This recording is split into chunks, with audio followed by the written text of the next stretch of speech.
Greetings, ladies and gentlemen, and welcome to this latest edition of Tales from Outer Space, where I take stories from across the internet and read them for your entertainment. This particular story is called Karl Harden, Dragon Dentist, written by FarmWitch4275. Curiosity, bewilderment. That was the only real emotion running through the minds of the dragons in the nest as they watched a human male, seemingly out of nowhere, just waltz in the door and start looking at them. The human was lucky that this was Barkwood dragon territory, and not any other, else he would have been eaten outright.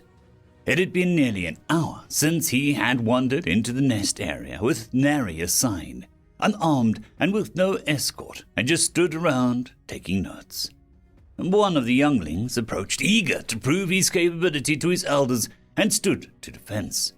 The human just ignored him. Then, after a time, approached the youngling with a modicum of curiosity. An hour of silence was suddenly broken when the human finally spoke. "Open your mouth and say ah, please," the human asked. The youngling looked confused, bewildered. Out of sheer shock, he complied and gently opened his maw to the human. "Oh my! The human wandered closer and started poking around the dragon's mouth. This guy with either had no fear or was really interested in something. The human looked around inside the dragon's maw. Although a youngling, he had a full set of razor-sharp teeth, but wasn't ready to breathe the fire his people were so famed for. The human used a set of tools that he had with him, a small mirror with a large mirror on the long stick, along with a few others. The human stepped away and gently using a hand to tap the youngling's jaw, signaling that he could close his mouth. "Pardon me, dear boy, but do you mind if I clean your teeth up a bit? I can't see what I'm working with here," the human asked with a smile. Okay," the youngling replied. "Oh, excellent. Get comfy and open wide. This'll feel a bit, minty. You aren't allergic or responsive to mint or menthol, are you?" the human asked, putting a bag on the ground. No, at least I don't think so." "Fantastic. This'll tingle a bit. Where did I put that brush?" The human procured a brush from his bag with a very fine but very firm bristles made of high-quality straw of some kind, along with the water skin. The water skin contained a thick blue gel that he applied to the brush and signaled for the youngling to open his mouth again. Using the brush, he carefully scrubbed the dragon's teeth and mouth, carefully using various techniques to brush the dragon's teeth. After about 10 minutes, the human pulled away, offering the beast a bucket of water. "All right, done. Use this to rinse and spit it out. Swish it around in your cheeks, then spit. Do not swallow. That's bad for you." The human handed the bucket to him.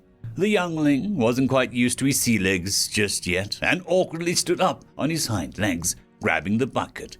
He wasn't used to the concept quite yet, and shook his head aggressively after gobbling the bucket of water, then spitting it onto the cave door. The youngling returned and sat down as ordered. The human resumed his digging in the dragon's mouth and seemed to be satisfied. I see no serious damage or issues.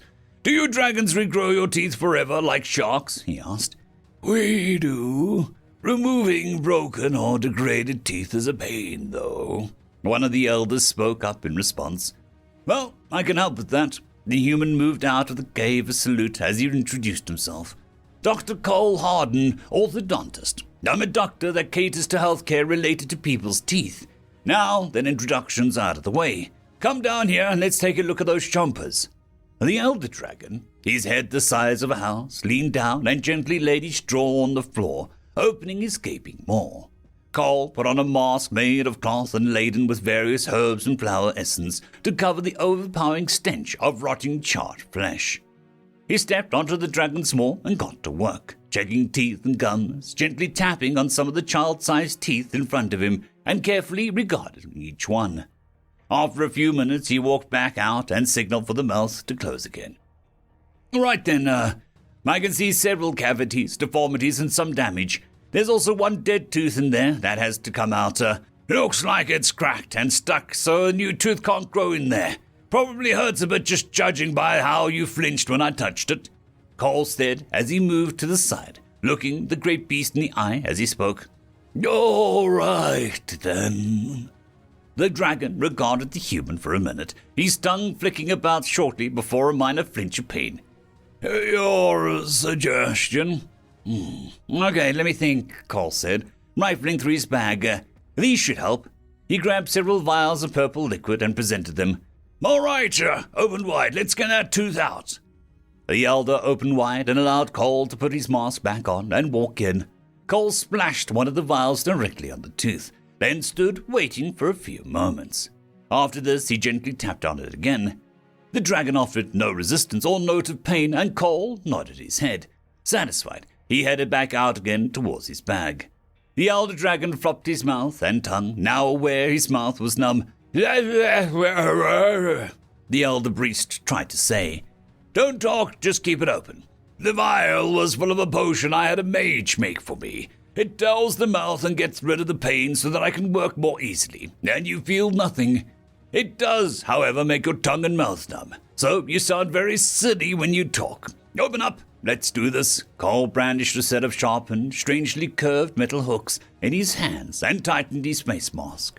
Reluctantly, the dragon opened his mouth again, wary of the new tools in the human's hands, and shivered a bit as Karl walked in. Karl took a second vial and emptied its contents around the base of the tooth and waited momentarily.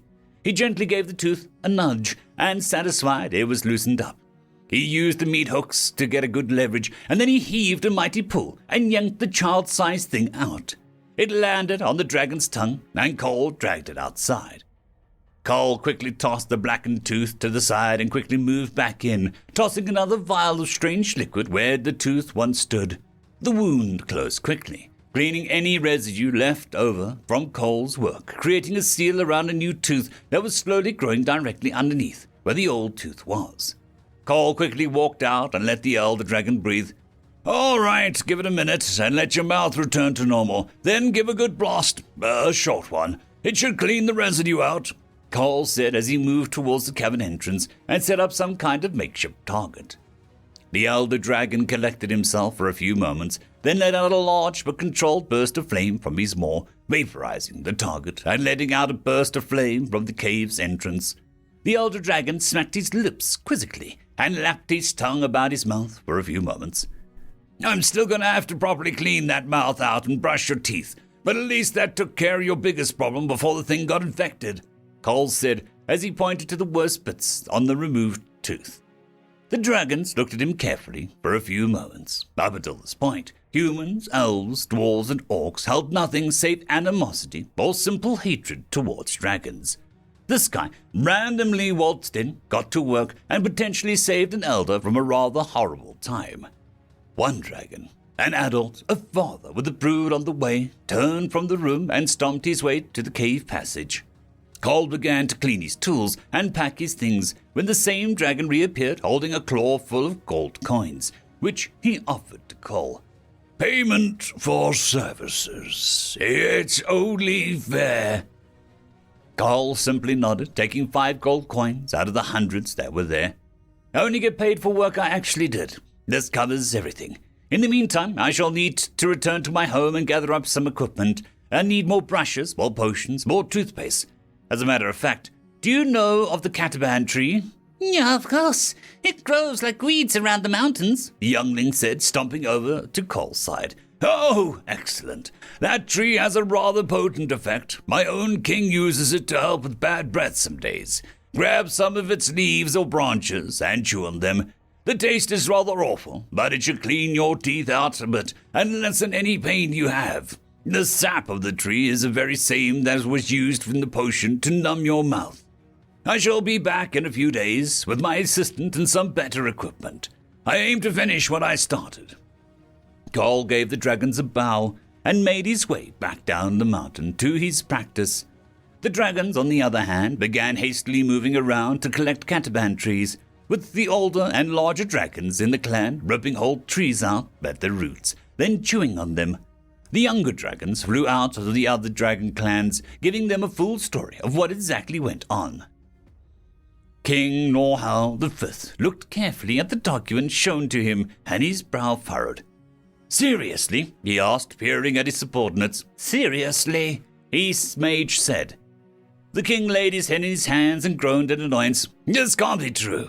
There's no way something so stupid. There's just no way. Yeah, I'm afraid, Your Majesty, it is about as true as it gets. Stupid, but true. Humanity has always been a freak of nature, but even for a human, this goes beyond the damn pale. We're screwed. The king sighed in annoyance and rested his chin in his hands. So, if I am understanding this correctly, the humans had this thing called a dentist. Then the dentist went to the dragons and, pulled out their teeth. The dragons liked this, and suddenly the human kingdoms have a full alliance with the dragons because of this. The head mage spoke, combing through various documents. Apparently so. The humans essentially became the most powerful and wealthy of all of us because, some guy likes helping keep people's teeth clean, the king responded, taking a sip of his wine. Sounds normal for humans. Actually, this isn't even the craziest thing they've ever did. I'm surprised they didn't kill the sun or something to stay in bed for a few more hours. It's surprising it's not something worse, so, what do we do? We followed their example. We send an envoy and do the only thing that actually seems to work. Engage them in polite conversation. It worked for humans. Why not the elves? The king chugged the last of his wine down. End of story.